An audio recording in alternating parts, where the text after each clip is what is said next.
Lamine Yamal sparked controversy with his celebration by crowning himself, a gesture inspired by LeBron James, as highlighted on the front page of Mundo Deportivo. Criticized for his audacity, he received support from Luis de la Fuente and Marcelo Bielsa, who see it as an expression of great ambition. De la Fuente even spoke of a magician's hat rather than a crown. Already considered the new leader of Barça, the young number 10 continues to deliver standout performances both for his club and his national team. At the same time, he has launched his own brand, 304, in collaboration with Adidas. Proof of his media explosion, the youngster embraces his role as the future king of world football and follows the path paved by the greatest. But on the other hand, S speaks of a Yamal made of light and shadow. He is brilliant offensively, but still fragile defensively. Flick is asking him to make more effort in that area. He has nevertheless made an impact in this decisive domain with goals, assists, and penalties won. However, he admits to a lack of intensity at the start of the season. It's not a question of ego, but of intensity, he explained, thus responding to Flick's criticism.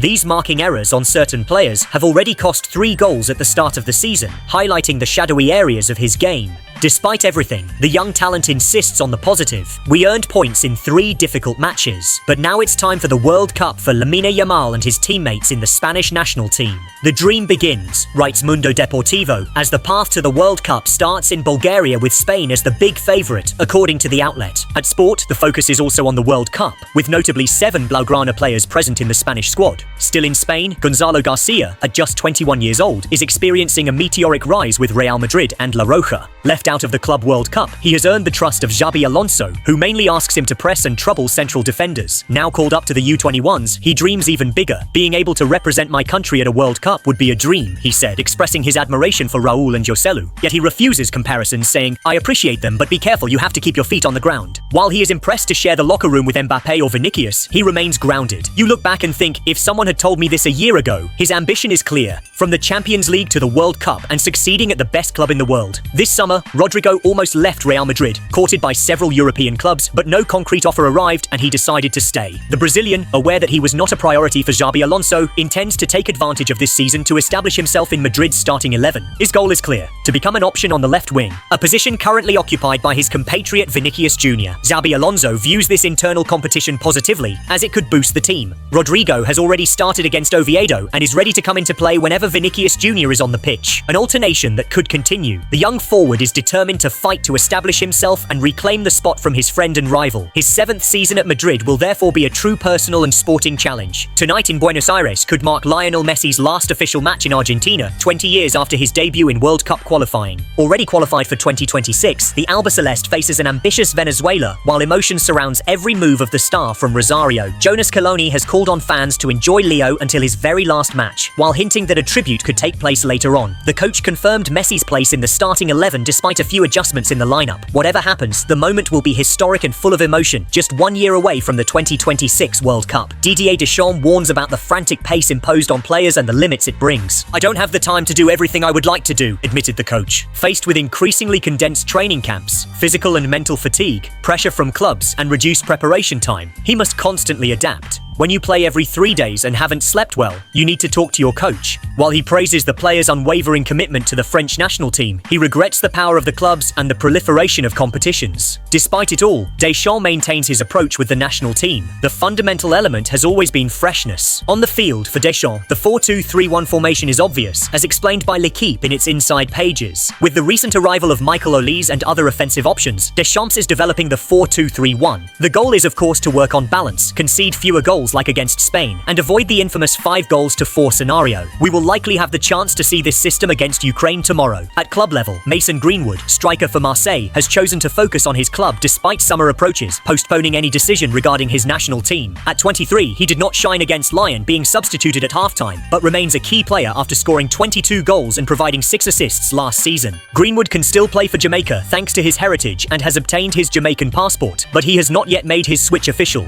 Jamaica hope to see him for the 2026 World Cup qualifiers, but he is holding off to focus on Marseille. He has also turned down offers from Saudi Arabia, confirming his commitment to the Marseille club. Malik Fofana stayed at Lyon despite summer approaches from several European clubs, but his excellent performance against Marseille has boosted his appeal. The Belgian winger shone offensively while putting in significant defensive efforts, even causing the sending off of an opposing player. Bayern, Liverpool and Everton had shown interest, but Fofana was not their priority. Lyon is pleased to keep him and is giving him more responsibility this season while remaining remaining cautious about potential offers. According to our sport, Inter is already on the lookout for the winter transfer window, seeking an attacking player capable of making a difference one-on-one. Competition for the Belgian international is expected to be tough, and Lyon is waiting for a substantial fee to consider a departure. Lyon supporters know that anything is possible in January, as seen with previous surprise transfers. Moving to England, the Daily Star highlights a furious Mo Salah reacting against Liverpool fans. The Egyptian player strongly responded to some Liverpool supporters who were celebrating the departures of Luis Diaz and Darwin Núñez, replaced by Florian Wirtz and Alexander Isak. A viral post comparing the old and new players as a huge improvement prompted the Egyptian to respond sharply. He asked fans to celebrate the new signings without disrespecting those who contributed to the Premier League title. "How about celebrating the big signings without disrespecting the PL champions?" he wrote.